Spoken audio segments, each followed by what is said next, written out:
Vamos a continuar con el estudio de Lucas.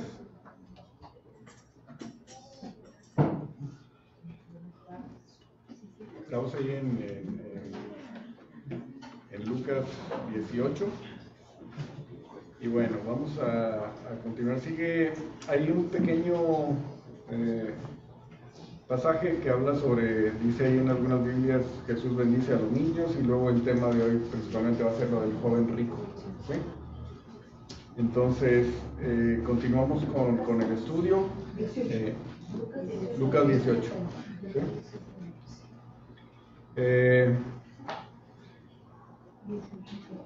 El título de este mensaje no es el joven rico, sino es puesto los ojos en Jesús, que es lo que es el título que escogí para este mensaje. Bueno, vamos a orar y poner este tiempo en manos de Dios. Padre, gracias por este tiempo, Señor, que nos ministras, que nos das oportunidad de estar reunidos, Señor, en unidad contigo, en unidad con el cuerpo, Señor. Muchas gracias, Padre. Te pedimos por este tiempo, Señor, porque prepares nuestros corazones, que prepares también nuestro entendimiento, Señor, y que podamos conocerte más, entender mejor las Escrituras y entender pues tus propósitos, Señor, para cada uno y para toda la iglesia también, Señor. Ponemos este tiempo en tus manos, Señor. Te pido que seas tú el que nos enseñe, Señor, a través de tu Santo Espíritu, Señor, que nos ha sido dado. Que estemos atentos, que salgamos edificados hoy, Señor, que sin duda sí va a ser, porque tu palabra nunca regresa vacía, Señor. Gracias, Padre, por la iglesia, gracias por todo, Señor, lo que haces. En Cristo Jesús, amén. Amén. Bueno, hoy en medio de las dificultades, en medio de toda nuestra vida, las alegrías, la pregunta es, ¿dónde está nuestro corazón hoy día? Cada uno, digo, no tenemos que compartirlo, pero cada uno vea dónde está nuestro corazón, qué es lo que tenemos ahorita, pues. ¿Qué viene esta semana que inicia, no? ¿Qué es lo que nos emociona, lo que nos preocupa, lo que viene, ¿no? La iglesia, gracias a Dios que conocemos su palabra, pero el mundo sabemos y lo vemos todos los días que está enfocado en sí, en estar mejor, en cómo hacer más negocio, en cómo hacer rendir los recursos también, cómo puedo cuidar mi salud, cómo va a venir todas esas veces nuestro día a día, ¿cierto? Así cómo lo voy a hacer para pagar las nóminas, es 15 de media semana, ¿verdad? Gracias a Dios, recordándole a Julio, ya viene el 15, Rafa, ya viene el día 15, Pepe, ya viene el día 15 también. Digo, algunas personas dicen, ya viene el día 15, ¿no? Y otros dicen, ya viene el día 15. Hombres de fe, exactamente. Entonces, realmente así es como estamos pasando la vida, ¿no? En nuestros afanes, los afanes de este mundo, ¿no? Vamos a recordar, ¿quién se acuerda la definición de ídolo? Aquí según el diccionario Santana, la lengua española. ¿Quién podría repetir la definición de ídolo que alguna vez se comentó, se aprendió? ¿Adriana? ¿Jimena? Algo que toma el lugar de Dios en tu vida. ¿Ok? ¿Algo más? ¿Alguna otra idea? Es algo que no se mueve, no habla, no escucha. Algo que no se mueve, no habla, no escucha. Un objeto, una escultura de madera. Sí, es la definición de ídolo. Es un ídolo. Pues algo en lo que pones tu confianza, tu esperanza, tus convicciones. Algo en que pones tu confianza, tu esperanza, tus convicciones y que no es Dios, ¿verdad? Y la respuesta del diccionario Santana, de la lengua española, de la lengua cristiana, dice que ídolo es Ya se lo digo. No, mío. No puede ser. Algo o alguien en quien esperas lo que solamente Dios te puede dar. ¿De acuerdo? Sí. Pero de esperas es alguien que es todo aquello que nos da lo que solo Dios debería darnos. ¿Sí?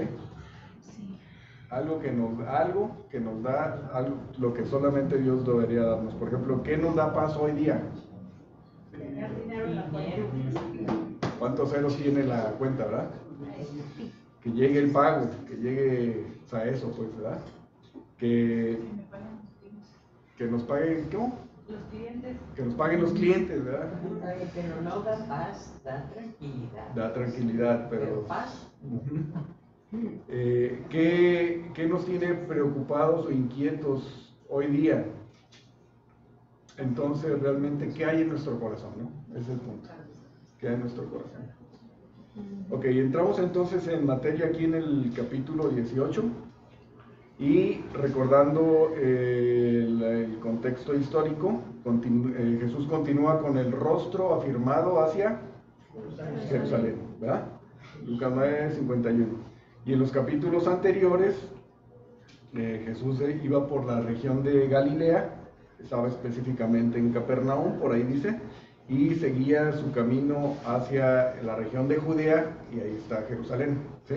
Está el Mar Muerto, y así como lo están viendo ustedes, acá está Jerusalén, ¿no? Del lado occidental, ¿verdad?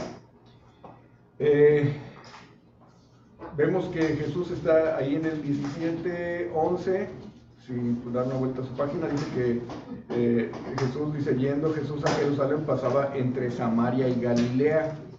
Las regiones de Samaria y Galilea están, Galilea acá por el mar de Galilea, arriba, y luego Samaria un poquito más arriba, y luego abajo está Judea, y luego está el río Jordán que une el mar de Galilea con el mar muerto, ¿verdad?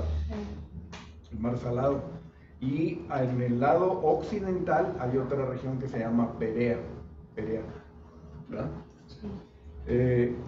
Entonces en el versículo 20 de Lucas 18, de Lucas 17 dice, preguntado por los fariseos, o sea que había fariseos ahí donde estaba. Entonces, ¿dónde estaban los fariseos generalmente? ¿Dónde? Pues en donde había una sinagoga, ¿no? Había sinagogas, ahí había fariseos y había maestros de la ley. Entonces, está por ese rumbo, pues. El pasaje del joven rico también está narrado en Mateo 19, 16, a partir del 16, y en Marcos 10. ¿Sí? O sea, está la misma historia en Lucas, está en Mateo y en Marcos. Está muy interesante porque se complementan pues las historias, ¿no? En Marcos 10, si vamos a ir rápidamente, les voy a pedir si ponen un papelito ahí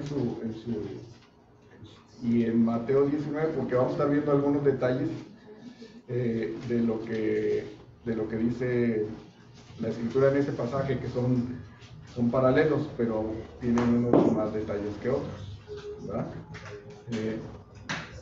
Dice en Marcos 10:1, dice, levantándose ahí vino a la región de Judea y al otro lado del Jordán. Por eso les decía ahorita que había una región que se llama Perea, que está del lado occidental del Jordán, ¿verdad? Y luego dice en Mateo 19:1, dice, aconteció cuando Jesús terminó estas palabras, se alejó de Galilea y se fue a las regiones de Judea al otro lado del Jordán, ¿verdad? O sea, se alejó de las regiones, iba rumbo a Jerusalén, pero se alejó y se fue al otro lado del Jordán, que es el lado occidental. Bueno, en el 9:51 vimos que Jesús afirma su rostro para ir a Jerusalén, ¿no? Hasta aquí el Señor ha demostrado, por medio de milagros, ¿verdad? Quién es, ha mostrado su poder sobre la creación, el mundo visible, el mundo invisible, sobre los espíritus, ¿no? Del mundo invisible y sobre la vida misma. Y ahora ya hay pocos milagros de aquí, de esto que estamos leyendo ahorita, que es lo que nos ocupa del 18 de Lucas. En adelante solamente se registran 2 milagros. Uno es que regresa la vista a una persona, a Bartimeo, ¿se acuerdan? Bartimeo, hijo de Timeo. Y Mateo, hay un pasaje similar, pero dice que eran dos ciegos. Entonces, o sea, supongo que es el mismo porque están en el mismo punto, pues. Pero Lucas y Marcos, que no anduvieron con el Señor directamente, ¿sí? Mateo sí era apóstol, él dice que eran 2 ciegos los que recuperaron la vista, y Lucas y Marcos dicen que era un ciego. Y el otro milagro que hace es cuando maldice a la higuera, ¿se acuerdan? Sí. Que tenía hambre y va a buscar una higuera y dice, que nunca más vuelvo a dar. No sé si hay un contexto espiritual ahí atrás de eso, pues, que debe haber. Pero recuerden ese que dice, nunca más de fruto, ¿no? Y luego regresan y, está seca la higuera, ¿no? Esos son los 2 eventos sobrenaturales que narra después de este punto, pues. ¿Verdad? Entonces, sobre el versículo, en el capítulo 18 de Lucas, el de los niños, del versículo 15 al 17, dice, en el versículo, esta es una nota de un comentario, dice, a partir del 18-15, Lucas y Marcos corren nuevamente en forma paralela, o sea, van iguales, Lucas y Marcos, ¿verdad? Ahora en Marcos, los dichos de Jesús acerca del matrimonio, en Marcos 10, del 1 al 12, de los niños, Marcos del 10, del 13 al 16, y las posesiones, del 17 al 31, siguen este orden, el de Lucas también. Mateo 19 tiene la misma secuencia, pero sin embargo Lucas omite el tema del matrimonio porque ya había registrado una enseñanza sobre el matrimonio antes, en el capítulo 16. Entonces sigue aquí con Jesús y los niños, ¿no? San Marcos y Lucas van a traer Jesús y los niños, el joven rico. Lucas también, más bien puede haber estado pensando en una conexión temática en la sección del 15 al 17, y lo que le predecía aquí del 9 al 14 que estudiamos la semana pasada con Julio. O sea, hay un tema similar entre la parábola del fariseo y el publicano, y Jesús bendice a los niños, y también sobre lo que vamos a ver ahorita, que es el joven rico.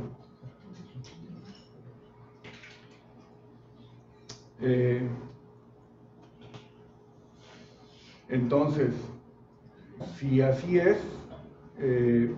Lucas nos está informando que según la mente de Cristo, no es posible entrar en el reino, como que ese es el tema. No se entra en el reino jactándose de las buenas obras que podamos hacer. Sí, como que ese es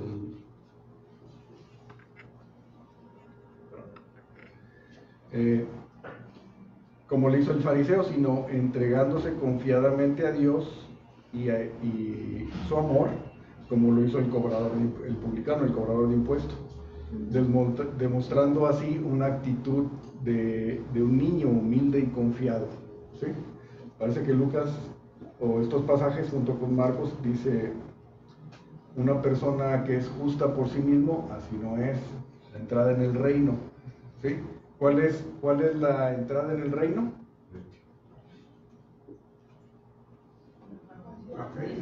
¿Vale? Cuando hablan el reino de Dios, habla de la salvación, de la justificación. ¿Sí? También los judíos hablaban de la vida eterna. ¿Sí? Para nosotros es normal, decir, no, pues la vida eterna, ¿no? ¿Qué es la vida eterna? Cuando pensamos en vida eterna, ¿en qué pensamos? ¿En el futuro? La vida eterna, ¿no? En donde vamos a estar siempre. Pero es la vida eterna desde antes y la vida eterna después, ¿verdad? Sí, cuando somos salvos, somos eternos. La eternidad no empieza de aquí en adelante o en el futuro, pues, sino la eternidad es la eternidad. ¿Dónde? Sí. Entonces, vamos a ver lo que dice sobre la eternidad. Ahorita lo que pensaban los judíos. Primero, vamos allí en el tema, en el joven rico. Dice en el capítulo 18, vimos que Dios le habló por parábolas a los discípulos, ¿verdad? Dice, también se refirió Jesús a una parábola, y luego en el 9 dice, a unos que confiaban en sí mismos como justos, menospreciaban a nosotros, también les dijo esta parábola. Sin embargo, ya lo que dice en el versículo 18, este tema, esta historia que vamos a ver, no es una parábola, sino que es un acontecimiento que sucedió, ¿verdad? Dice aquí en la palabra de Dios, y vamos a leer ahí en Lucas 18, dice, un hombre principal le preguntó diciendo, Maestro bueno, ¿qué haré para heredar la vida eterna? Jesús le dijo, ¿por qué me llamas bueno? Ninguno hay bueno, sino solo Dios. Los mandamientos sabes, no adulterarás, no matarás, no hurtarás, no dirás falso testimonio, honra a tu padre y a tu madre. Él dijo, todo esto lo he guardado desde mi juventud. Jesús, oyendo esto, le dijo, aún te falta una cosa, vende todo lo que tienes y dalo a los pobres y tendrás tesoro en el cielo, y ven y sígueme. Entonces él, oyendo esto, se puso muy triste porque era muy rico. Al ver Jesús que se había entristecido mucho, dijo, cuán difícilmente entrarán en el reino de Dios los que tienen riquezas, porque es más fácil pasar un camello por el ojo de una aguja que entrar un rico en el reino de Dios. Y los que oyeron esto dijeron, ¿quién pues podrá ser salvo? Él les dijo, lo que es imposible para los hombres es posible para Dios. Entonces Pedro dijo, he aquí nosotros hemos dejado nuestras posesiones y te hemos seguido. Y él les dijo, de cierto os digo, que no hay nadie que haya dejado casa o padres o hermanos o mujer o hijos por el reino de Dios, que no haya de recibir mucho más en este tiempo y en el siglo venidero la vida eterna. Vamos allí para entender qué entendían o sea, para un judío, ¿qué es la vida eterna? ¿Sí? Daniel 12, del 1 al 3, ¿alguien que lo pueda leer?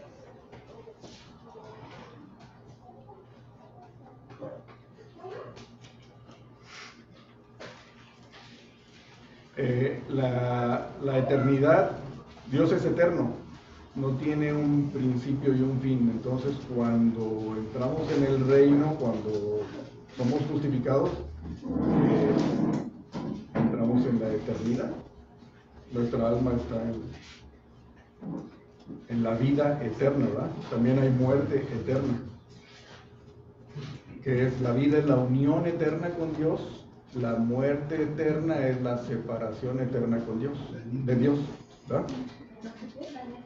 12, el 1 y del 1 al 3, por favor, quien lo tenga. En aquel tiempo se levantará Miguel, el gran príncipe que está de parte de los hijos de tu pueblo, y será tiempo de angustia, cual nunca fue desde que hubo gente hasta entonces. Pero en aquel tiempo será libertado tu pueblo, todos los que se hallen escritos en el libro, y muchos de los que duermen en el polvo de la tierra serán despertados, unos para vida eterna y otros para vergüenza y confusión perpetua. Los entendidos resplandecerán como el resplandor del Cristo. No, hasta 3, perdón. ¿Este es el 3? Sí. Los entendidos resplandecerán como el resplandor del firmamento y los que enseñan la justicia a la multitud, como las estrellas a perpetua eternidad. Gracias, Rocío. Perdón, yo es que como tengo subrayado el 2, dije, ¿a dónde va? No, sí, perdón. Bueno, entonces ahí da un destello de qué es la vida eterna, ¿verdad? ¿Qué es lo que dice Daniel de la vida eterna? Ajá. En el 1, al final del 1. A los que se hayan escritos en el libro. Los que se hayan escritos en el libro, ¿verdad?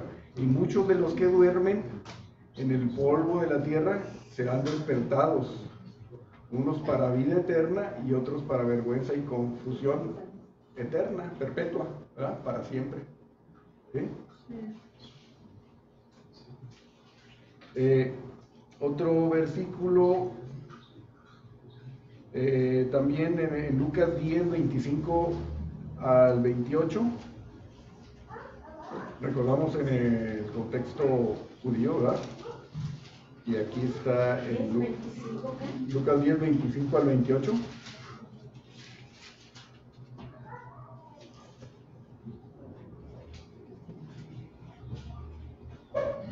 ¿Alguien que lo tenga?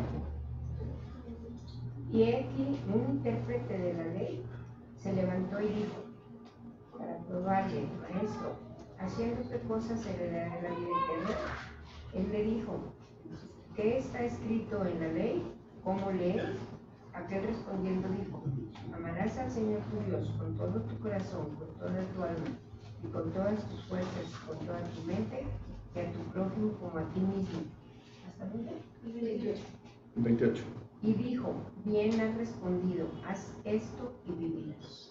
Ok, entonces vemos que hay una vida eterna, o sea, desde el punto de vista de Israel, judío, lo que decía, lo que dice Daniel, y aquí vemos que era un escriba, o sea, no era, perdón, un intérprete de la ley, ¿verdad?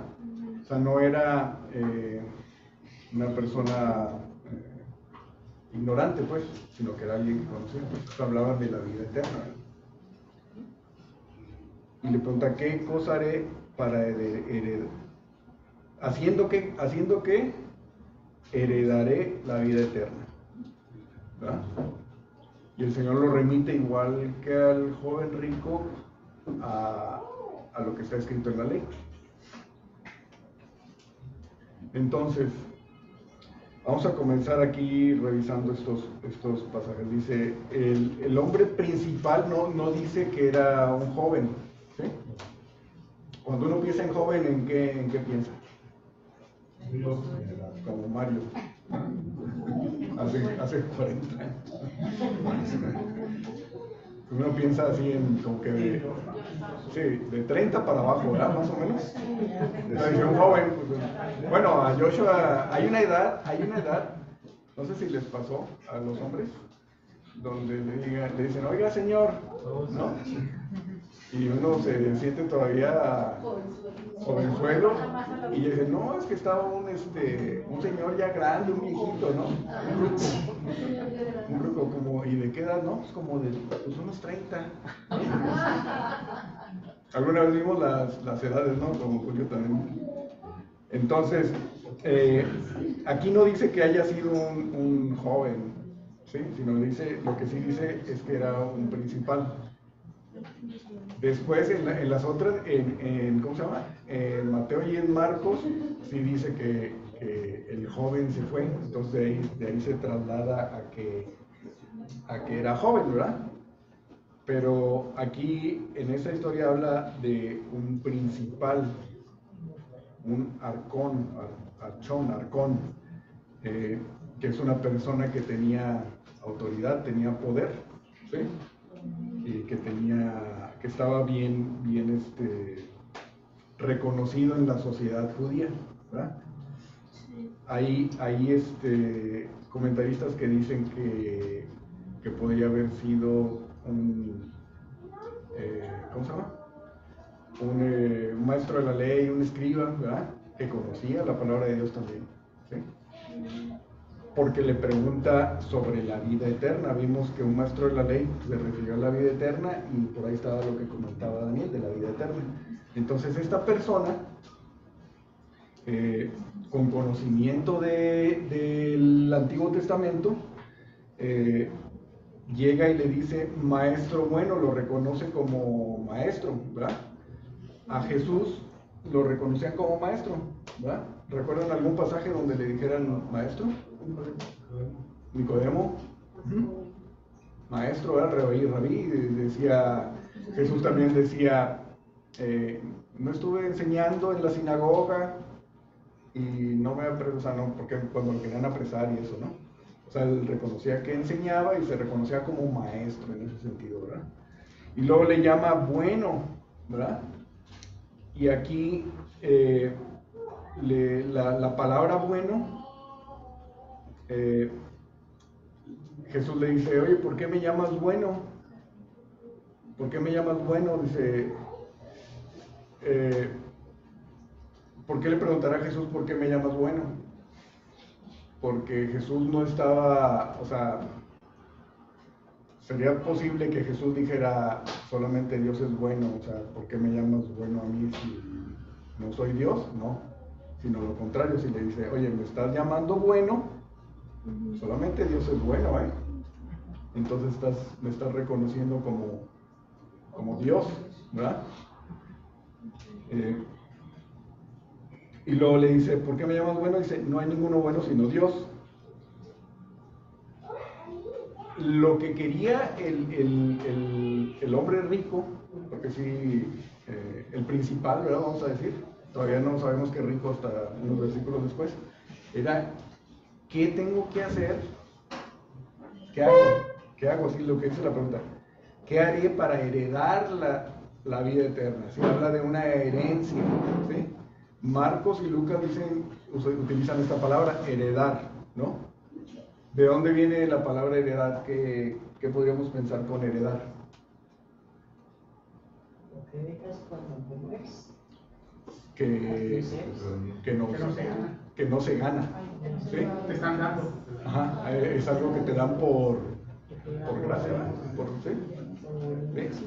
Entonces, él se reconocía que podía recibir una herencia que era la vida eterna, ¿sí? ¿De quién? ¿De parte de quién? Pues de Dios, ¿no? De Dios, que era el que daría la vida eterna, ¿sí?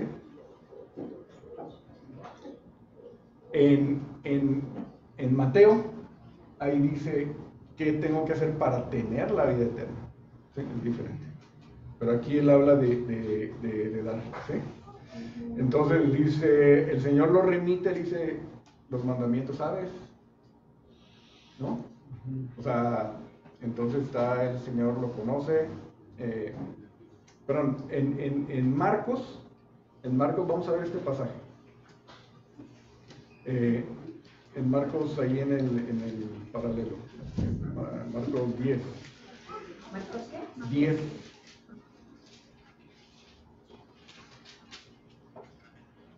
Fíjense cómo dice, en el 17, versículo 17, dice, al salir él para seguir su camino, vino uno corriendo. Eso ya le pone más se menciona al versículo, ¿verdad? Sí. Sí está abajo. Vino otro tantito, ¿verdad? No, y aparte se E hincando la rodilla, no, bueno, es que antes la alimentación era diferente. Hincando la rodilla le preguntó, maestro bueno, ¿qué haré para heredar la vida eterna? ¿Sí ven la actitud de esta persona? Sí. O sea, ¿dónde? ¿Qué haré para heredar la vida eterna? Y Jesús también le dice, los mandamientos sabes, ¿sí? Estás ahí eres escriba o eres maestro de la ley o algo, ¿no? O fariseo o algo, pero se piensa que era cualquiera de esas cosas porque no conocía la ley, pues, ¿sí? Y entonces el Señor lo remite a la ley, pero no todos los mandamientos. ¿Sí notaron eso? Que le dice los mandamientos, la ley, los 10 mandamientos están divididos en 4 y 6, ¿verdad? 4 relacionados con Dios y los otros 6 relacionados con el prójimo. Y aquí le dan los mandamientos. También me gusta en Mateo 19, vamos a ir a Mateo 19, en el 18. O sea, vamos a pensar que era un escriba, ¿sí? Todavía no sabemos que tenía dinero, pero sabemos que es una persona bien reconocida, pues, con autoridad, pues. Y en el 19-18, perdón, después de que, bueno, ahí es donde dice en el 16, dice, vino uno, ¿verdad? Una persona, y le dijo, maestro, bueno, ¿qué bien haré para tener la vida eterna? ¿Qué bien haré, verdad? Y le dice al final del 17, guarda los mandamientos. Le dijo, ¿cuáles? ¿No? ¿Cuáles? ¿No? Y bueno, regresamos allá a Lucas. Y le cita a Lucas que los mandamientos en el orden de el séptimo, el sexto, octavo, noveno y el quinto. ¿Sí? O sea, 5, 6, 7, 8 y 9. ¿Sí? Le dice, los mandamientos, ¿sabes? No adulterarás, que es el 7, no matarás, que es el 6, no hurtarás, no darás falso testimonio, honra a tu padre y a tu madre, ¿no? Y entonces el joven en el versículo 21, pero Mateo agrega, amarás a tu prójimo como a ti mismo, ¿sí? En el versículo 21 el hombre rico dice, todo lo he hecho desde mi juventud, ¿no? Cuando estaba joven, no, pero sí estaba joven. Dice, todo lo he hecho desde mi juventud, o sea, no. La realidad es que cuadros físicos de verdades espirituales, ¿no? O está escrito para nosotros, ¿no? Señor, pero pues siempre he sido cristiano, desde mi juventud, ¿no? Desde la niñez, iba a la iglesia, tengo viniendo a la iglesia desde niño, ¿no? Entonces el hombre, este muchacho, este señor, bueno, ya puedo decir muchacho de 40, de 30, de los que tuvieran, dice, todo lo he hecho desde mi juventud. Fíjense cómo dice en Mateo 19, 20.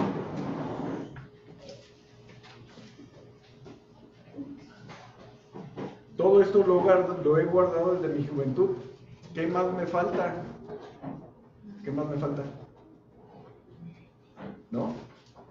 Y entonces o sea, este hombre rico conocía la ley, ¿verdad? Era bueno, seguramente hacía buenas obras, decía, ¿qué tengo que hacer para ganar, para tener la vida eterna? Dice, todo lo he hecho desde mi juventud. ¿Qué más me falta? Como que se te ocurre que podría faltar. Y entonces el Señor le dice Mateo que lo amó, ¿verdad? Y le dijo, Marcos dice que lo amó. En el versículo 21 de Marcos 10 dice, entonces Jesús mirándole, le amó y le dijo, una cosa te falta, anda, vende todo lo que tienes y dalo a los pobres y tendrás tesoro en el cielo. Y ven y sígueme, tomando tu cruz, agrega Marcos. ¿Sí? Aquí en Lucas dice, aún te falta una cosa, vende todo lo que tienes y dalo a los pobres y tendrás tesoro en el cielo y ven y sígueme. ¿Sí? Todos los mandamientos a ver, corríjanme si no, pero del 1 al 9 podemos ver a la persona o podemos tener una sensación de que cumple los mandamientos, ¿verdad? Dios es su prioridad, ¿no? A veces no, pero son visibles, pues. Pero llegamos al 10º mandamiento y ahí codiciar, ¿verdad? Hay nadie, o sea, nadie puede saber más que Dios y la persona, ¿verdad?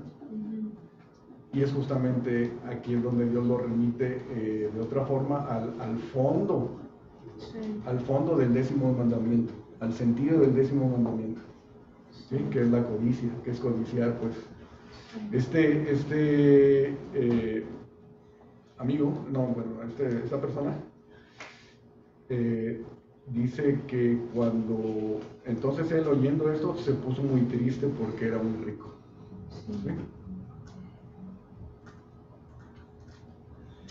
¿Sí? Parece que el hombre rico no entendía, a ver si podemos explicar esto, pero que el hombre rico no entendía el sentido profundo de la ley. ¿Sí? ¿Para qué sirve la ley? ¿Lo hemos visto? Muestra el carácter de Dios, ¿verdad? Nos encierra bajo pecado y nos apunta o nos dirige a Cristo. ¿Sí? Nos lleva a Cristo como un ayo, ¿verdad? Sí. Entonces él lo veía más bien, ¿por qué? Parece que lo veía como algo que el 1, 2, 3 para conseguir algo. ¿Sí? Haz esto, 1, 2, 3 y vas a conseguir algo. Y el Señor, a través de estos pasajes del fariseo, de los niños y ahora con este hombre rico, está mostrando que así no es, pues. Que no se trata que es imposible hacer el 1, 2, 3 para conseguir agradar a Dios, sino que la ley tiene un propósito, que es mostrar el carácter de Dios, encerrarnos bajo pecado y llevarnos a Cristo, ¿verdad?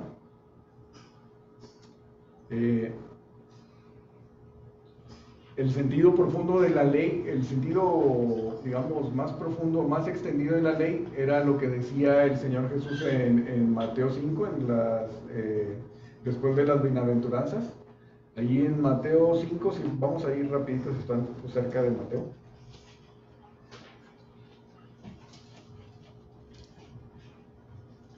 Que decía, por ejemplo, dice, oíste que fue dicho, ¿sí? En el 21, oíste que fue dicho a los antiguos, no matarás, en la ley, ¿verdad? Es el 6º mandamiento. Y cualquiera que matare será culpable de juicio, pero yo os digo que cualquiera que se enoje contra su hermano, o sea, ese es el sentido de la ley, más allá de del mandamiento, sino no solamente matar, sino si te enojas con tu hermano, ya lo mataste, ¿verdad? Oíste en el 27, oíste que fue dicho, no cometerás adulterio, pero yo os digo que cualquiera que mira a una mujer para codiciarla ya adulteró con ella en su corazón, y así pues. Entonces pareciera que este hombre rico no entendía completamente el sentido de la ley, pues como Jesús lo explicaba, ¿verdad? Y tampoco hay unos pasajes en la Biblia en Génesis 6:5 y Génesis 8:21 que hablan que el corazón del hombre es malo desde su juventud, ¿verdad? Que todo el pensamiento vamos allá a Génesis 6:5, que fue una de las causas del diluvio. 6:5. ¿Qué?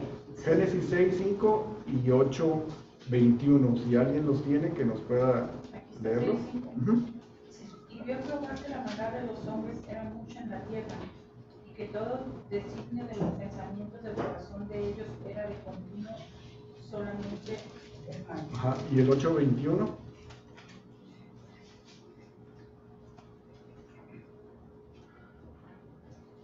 ¿Alguien que lo tenga?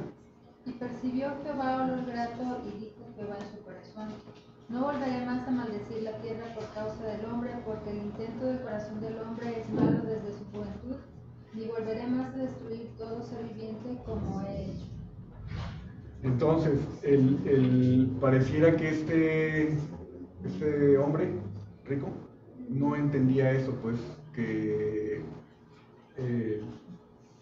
no se trata de cumplir los mandamientos, pues, sino se trata de entender o de creer quién es Dios, ¿verdad? En el versículo 22 dice, Jesús oyendo esto,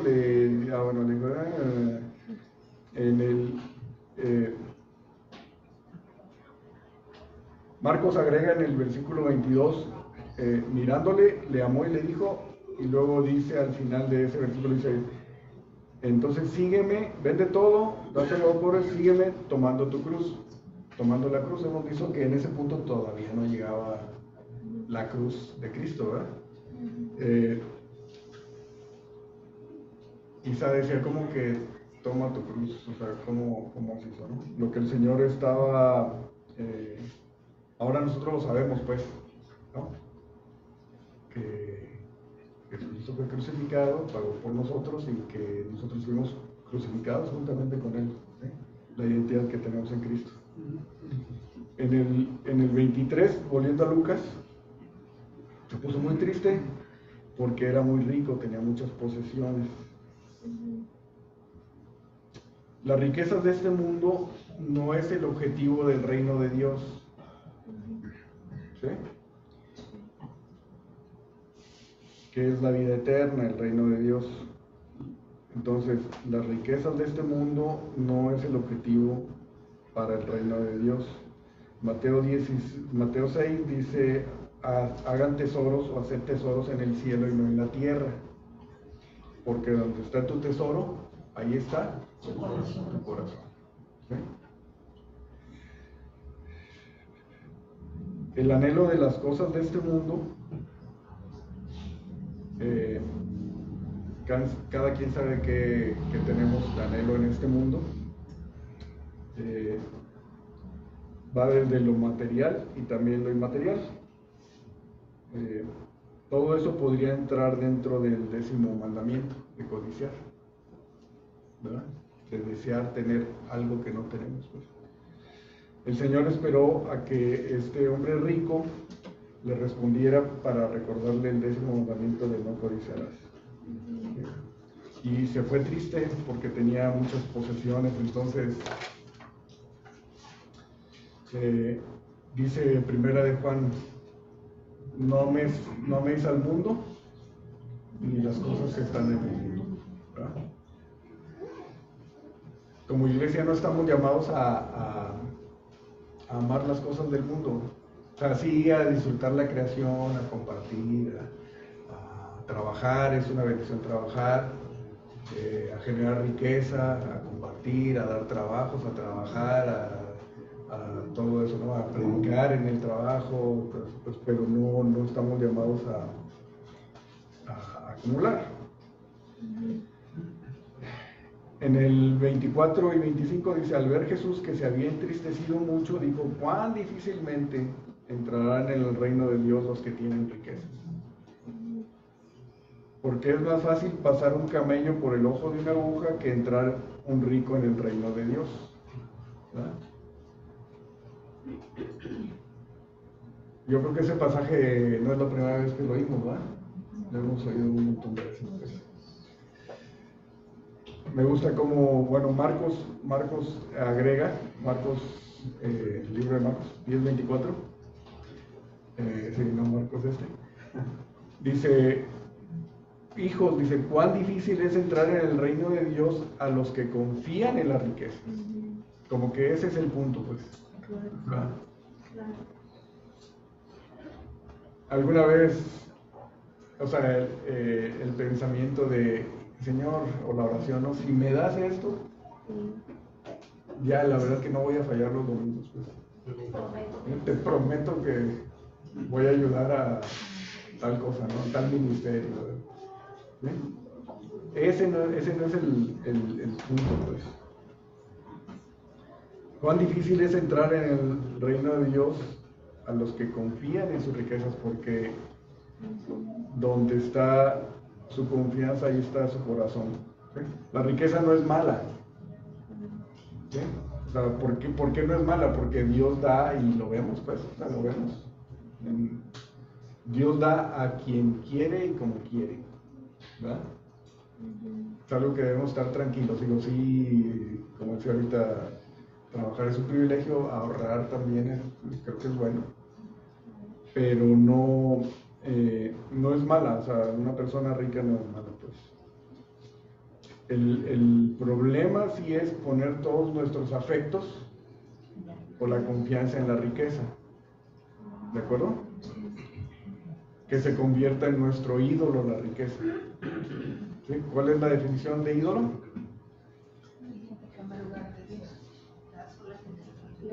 Que toma el lugar de Dios y que nos da algo que solamente Dios nos puede dar. ¿Sí?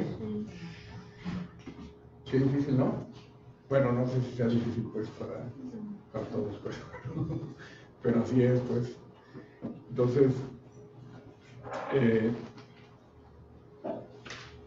lo que dice el Señor que utiliza aquí la hipérbole esa del camello, habla realmente del camello, del animal, pues, de que dice, más difícil, es más fácil pasar un camello por el ojo de una aguja de tejer que entrar un rico en el reino de Dios. ¿Sí?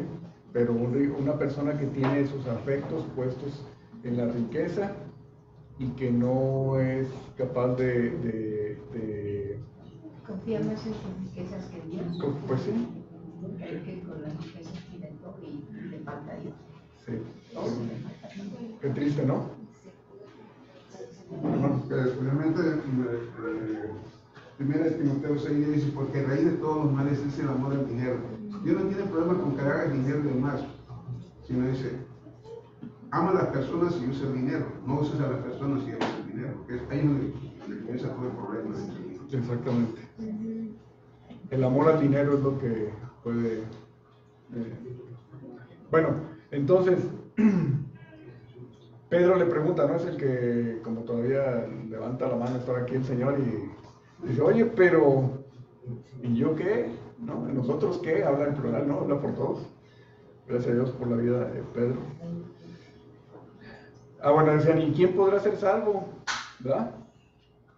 Y él le dice, lo que es imposible para los hombres es posible para Dios, hablando de la salvación, ¿sí? Muchas veces ese versículo es usado para otras cosas, ¿verdad? Va a ganar el Atlas, bueno, lo que es imposible para él es posible para él. No, o sea, no es por ahí, pues está hablando de la salvación, ¿verdad? Solamente Dios puede salvar. Entonces Pedro dice, he aquí nosotros hemos dejado nuestras posesiones y te hemos seguido, ¿verdad? Y le dice el Señor, de cierto os digo que no hay nadie que haya dejado casa o padres, hermanos o mujer o hijos por el reino de Dios que no haya de recibir mucho más en este tiempo y en el siglo venidero la vida eterna. ¿Sí? Otra vez la vida eterna. Eso para los israelitas. Ellos quizás no entendían, como que dijeron, bueno, pues vamos a recibir. No sé qué pudieron haber pensado. Sí, yo creo que pensaban en lo inmediato, ¿verdad? No sabían lo que iba a pasar en Hechos 2, en Pentecostés, cuando llega el Espíritu Santo, nace la iglesia, y ahora miles de familias, o sea, 3,000, 5,000, o sea, gente se predicaba a Pedro y se convertía a la gente, ¿no? Y ahora tenías un montón de hermanos, un montón de mamás, un montón de familia, ¿verdad? Un montón de casas, ¿verdad? Y llegamos al año 2023 y aquí estamos, ¿verdad? Compartiendo en familia extendida. Bueno, para concluir, una de las preguntas que es, ¿qué mensaje busca transmitir Dios en estos versículos? ¿Verdad? Entonces, según la enseñanza de Jesús, la entrada en el reino de Dios, o la posesión de la vida eterna que vimos es un don gratuito de parte de Dios, ¿verdad? No se puede conseguir por medio del esfuerzo humano, hablando de la justificación, tampoco de la santificación. Esta verdad quedó muy clara en los versículos del 17, cuando dice, en el versículo 17 dice, de cierto, con los niños, de cierto, el que no recibe el reino de Dios como un niño no entrará en él. Parece que esta lección, o sea, en un mundo judío, religioso, de hace 2000 años, pero igual ahorita, ¿no?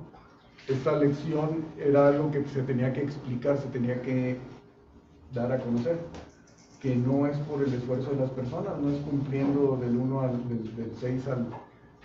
10, ¿verdad? Que vamos a tener la vida eterna.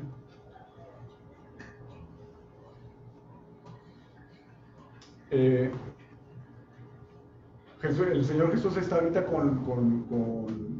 todavía enseñándole al pueblo de Israel, a israelitas, todavía enseñaba en las sinagogas. Entonces, después dice Juan, y los suyos no lo recibieron, ¿verdad? Estos pasajes que vemos aquí de la semana pasada, de la forma en que es que podemos tener la vida eterna por medio de fe, parece que es lo que el Señor le enseñó al apóstol Pablo cuando lo ministró directamente. Vean ahí en Hechos 13, 38, 39.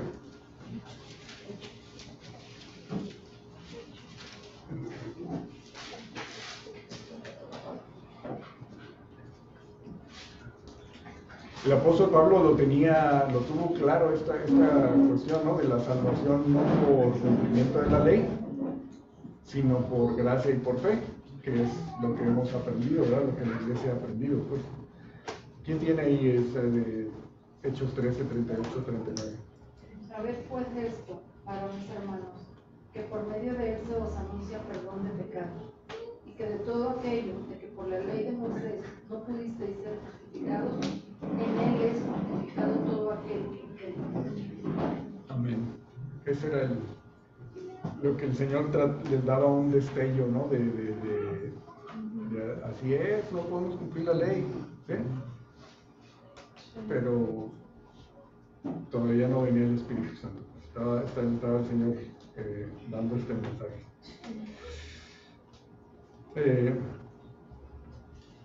Pablo también era juzgado por eso, ¿verdad? Recordamos que ahí en Hechos 18, del 12 al 13,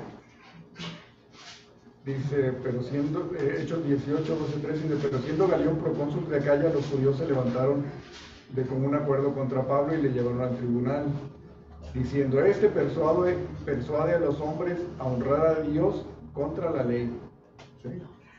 Eso es lo que pensaban de Pablo, pues está enseñando que no se debe cumplir la ley. No se puede, ¿verdad? Pablo escribió que en sus cartas que la justificación es por gracia y por fe, no por las obras de la ley, y lo vemos en Romanos, en Gálatas, Efesios, y bueno,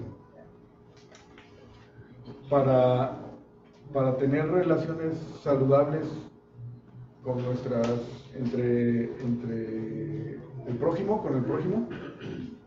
hemos aprendido que es necesario que estemos relacionados correctamente con Dios. La relación con Dios existe, o sea, tenemos comunión, Juan 17 otra vez, ¿verdad? Con Dios, estamos en unidad con Él. El asunto con nosotros es que constantemente somos incrédulos y rechazamos a Dios. Como para terminar, los invito a pensar que lo más importante en la vida es la vida eterna. La unión eterna con Dios. Vida, unión, muerte, separación. La vida eterna, la unión eterna con Dios. Las cosas materiales se pueden convertir en ataduras de este mundo y pueden provocar que perdamos el enfoque de lo que es realmente trascendente, que es la eternidad. ¿Sí? Que pongamos mucha energía, mucho esfuerzo en lo de ahorita. Dios no pretende que con una serie de mandamientos los sigamos al pie de la letra para que Él esté contento, sino que el deseo de nuestro Padre es que nos relacionemos con Él en confianza y dependencia. Consideremos la salvación, justificación, santificación, redención. Recordemos que constantemente lo que Él ya hizo para que pudiéramos entrar en esa santificación, en esa salvación, lo que Él ya hizo para salvarnos y a dónde nos puso y quiénes somos en Él. Si podemos confiar en Dios, creerle a Dios en nuestro diario andar, esto va a provocar que andemos en las buenas obras que Él preparó de antemano para que anduviéramos en ellas. Este miércoles pasado leímos, y los invito a terminar con esto, con Tito 2. Tito 2, del 11 al 14.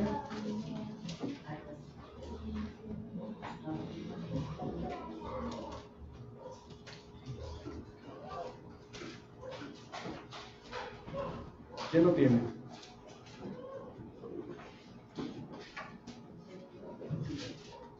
¿Alguien lo quiere ver? ¿José? ¿Del 11 al 14. Porque la gracia de Dios se ha manifestado para salvación a todos los hombres, enseñándonos que renunciando a la impiedad y a los deseos mundanos, vivamos en este siglo sobria, justa y piadosamente, aguardando la esperanza bienaventurada de la manifestación gloriosa de nuestro gran Dios y Salvador Jesucristo, quien se dio a sí mismo por nosotros para redimirnos de toda iniquidad y purificar para sí un pueblo propio, celoso de buenas obras. Celoso de buenas obras, ¿verdad? Estamos llamados a las buenas obras en confianza y dependencia de Dios, ¿verdad? Entonces, mucho ánimo. Gracias. Vamos a terminar.